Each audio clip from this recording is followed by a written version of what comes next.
Humans are fundamentally social creatures, wired for connection from birth. Our survival has always depended on our ability to cooperate and form social bonds. This need for connection is built into the very architecture of our brains, a network often called the social brain. Our brains are not static. They're constantly shaped by our relationships and interactions. Every conversation, every shared laugh, leaves a mark on our neural pathways. Relationships are the architects of our minds, influencing our emotions, thoughts, and sense of self. We are not isolated individuals, but part of an interconnected web. The people around us shape us at a neurological level throughout our lives. Our brains remain adaptable, continuously responding to our social environment. The quality of our relationships directly impacts our mental and emotional health. Supportive connections buffer us from stress, while toxic ones can harm us. Through our interactions, we co-regulate each other's biology.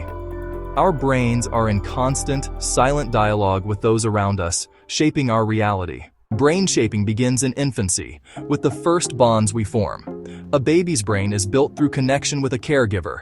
Every soothing touch and shared gaze is a biological signal. These early interactions lay the foundation for emotional regulation, trust, and attachment. A secure bond tells the infant's brain the world is safe, calibrating the stress response system for resilience. Neglect or inconsistency can wire the brain for hyper-alertness and anxiety. Early blueprints for emotional response can last a lifetime, shaping how we handle challenges and relationships. Communication skills also grow from these first relationships, through a dance of shared gazes and sounds. This serve and return builds circuits for empathy and understanding. Childhood bonds are not just memories, they're critical neurological events that shape our ability to trust and connect. While our brains remain changeable, these first imprints are powerful, setting the stage for future connection. Deep connections trigger a powerful cocktail of neurochemicals in our brains. Oxytocin, the bonding hormone, is released during positive social interactions, enhancing attachment and trust.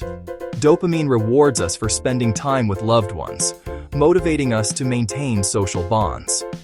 Serotonin, linked to well-being, is stabilized by healthy relationships and disrupted by loneliness. These chemicals create the rich experience of human connection, drawing us together and reinforcing our bonds. Falling in love, sharing a laugh, or feeling family warmth, all are orchestrated by this brain chemistry.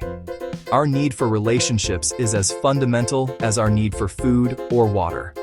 Connection is driven by powerful biological rewards. Empathy, the ability to feel what others feel, has a fascinating basis in our brains. Mirror neurons fire when we act and when we observe others, letting us mirror their experiences. This system is the foundation of empathy, allowing us to intuitively connect and share emotions. Emotional contagion, how feelings ripple through groups, relies on this neural mirroring. Practicing empathy strengthens these pathways, making us more attuned and compassionate. Our brains are built to connect, and mirror neurons are one of their most remarkable tools. By nurturing relationships, we enhance our capacity for empathy and understanding. Strong social relationships are a workout for the brain, keeping us sharp as we age. Conversations challenge memory, attention, and problem-solving, building cognitive reserve. Supportive friendships buffer the brain against stress, lowering harmful cortisol levels. Social engagement is linked to a reduced risk of cognitive decline and dementia. Activities like book clubs or game nights stimulate neurogenesis and strengthen neural connections. Friendship is brain training, an investment in long-term cognitive health. Nurturing our social ties is as vital as any other brain-healthy habit. Our future cognitive vitality depends on the connections we maintain. Isolation isn't just lonely. It's a biological threat that triggers stress responses in the brain. Chronic loneliness leads to inflammation, elevated cortisol, and impaired cognitive function. The lonely brain becomes hypervigilant, expecting rejection and deepening isolation. Loneliness accelerates cognitive decline and increases dementia risk, much like smoking or inactivity. Lack of social stimulation weakens memory and processing pathways, while poor sleep further harms brain health.